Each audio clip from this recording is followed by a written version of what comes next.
The champagne cork popped like a gunshot, the sound ricocheting off the kitchen tiles. I froze in the hallway, my keys still dangling in my hand, the metallic clink of them fading into the echo of her laughter. Claire's voice, bright and unguarded, spilled from the dining room, laced with a joy I hadn't heard in years. "To freedom," she toasted, her words slurring into a giggle. My stomach twisted, a cold knot tightening as I edged closer, the floorboards creaking under my weight. The house smelled of her perfume, jasmine and betrayal, and the faint fizz of champagne hung in the air like a taunt. I hadn't meant to come home early. The office had let us out ahead of schedule, a rare gift on a Friday. I'd imagined surprising her, maybe rekindling something with takeout and a bottle of her favorite Merlot. Instead, I stood in the shadows of our own home, an intruder in my own life, listening to her clink glasses with someone whose low chuckle sent a shiver down my spine. It wasn't just her voice. It was his. Deep, familiar, and wrong. "Mark won't suspect a thing," she said, her tone conspiratorial, almost gleeful. "He's too busy with his spreadsheets to notice." The words landed like a blade, slicing through the fragile hope I'd been clutching. My heart pounded, a dull thud against my ribs, as I pressed myself against the wall, the cool plaster grounding me. I wanted to storm in, to demand answers, but my feet felt cemented to the floor. Doubt crept in, slimy and insistent. Maybe I'd misunderstood. Maybe this was a joke. But the clink of another toast, "To us forever," shattered that delusion.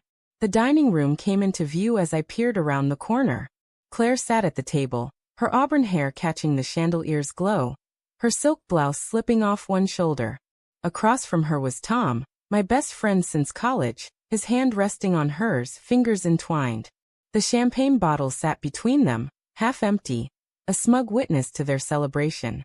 My throat burned, while rising as I watched her lean toward him, her lips brushing his knuckles. The room spun, the edges of my vision blurring like a poorly focused lens. I should have known. The signs had been there, hadn't they? Her late-night texts, the ones she'd dismiss with a laugh, saying it was just work. The way she'd started wearing that jasmine perfume again. The one she hadn't touched since our early days. The weekends she'd slip away for girls' trips, that left no photos, no stories, just vague smiles when I asked. I'd rationalized it all, chalking it up to stress, to her needing space. I told myself love meant trust. But trust, it turned out, was a house of cards, and I was standing in its ruins. "Claire," I said, my voice cracking like dry wood. They both jumped, her glass slipping from her hand and shattering on the hardwood. The sound was deafening, a jagged edge to the silence that followed. Her eyes widened, green and glittering with panic, then softened into something calculated, almost pitiful. "Mark," she stammered, "you're home early." Tom stood, his chair scraping back, his face a mask of guilt and defiance. "Buddy, let's talk," he started, but I cut him off with a raised hand. My pulse roared in my ears, drowning out the world. I wanted to scream, to throw the table across the room, to erase the image of them together. But all I could do was stand there, my hands trembling, my heart a raw, bleeding thing. "Why?"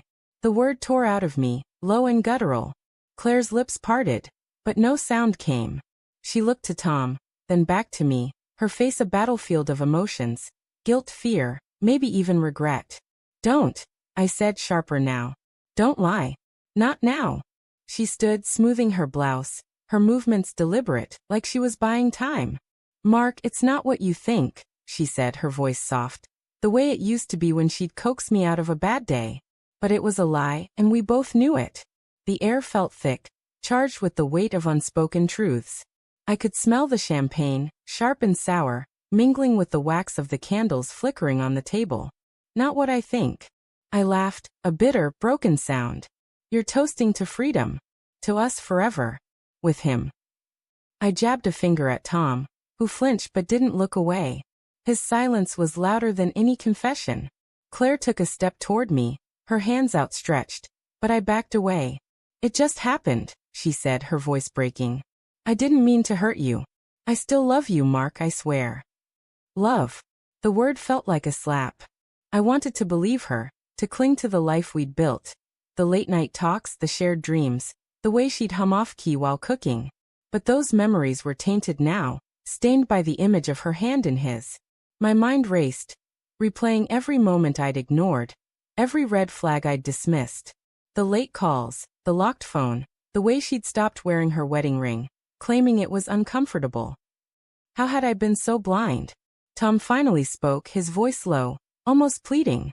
It wasn't planned, Mark. It just grew. We didn't want to hurt you. His words were a match to gasoline. Hurt me? They'd gutted me, carved out everything I thought was real, and left it bleeding on the floor. Then why the champagne? I spat, my voice rising. Why the toast? You're celebrating my pain. Claire's face crumpled, tears spilling down her cheeks, but I couldn't tell if they were real or another performance. My chest ached, a hollow, gnawing pain that made it hard to breathe. I was going to tell you, she whispered. I filed for divorce this morning. I thought it was better this way. The room tilted. Divorce.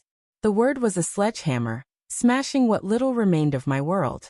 I stumbled back, gripping the doorframe, the wood biting into my palm. My mind screamed at me to fight, to beg, to rage, but all I could see was that champagne bottle, mocking me with its half-empty promise of their future. Then I remembered.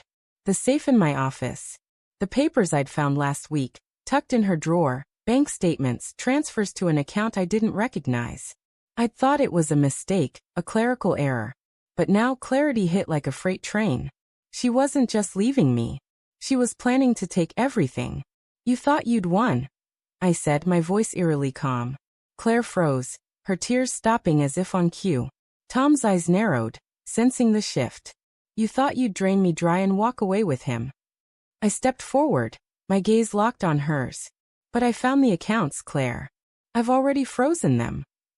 Her face went pale, the color draining like water from a broken glass. Tom's hand twitched, as if he wanted to reach for her but thought better of it. The air crackled with new tension, the kind that comes when a predator realizes it's been cornered. You're not getting a dime, I said, each word deliberate, sharp. You celebrated too early. Claire's mouth opened, but no words came. For the first time, she looked small, stripped of her confidence, her charm. Tom shifted, his jaw tight, but he said nothing.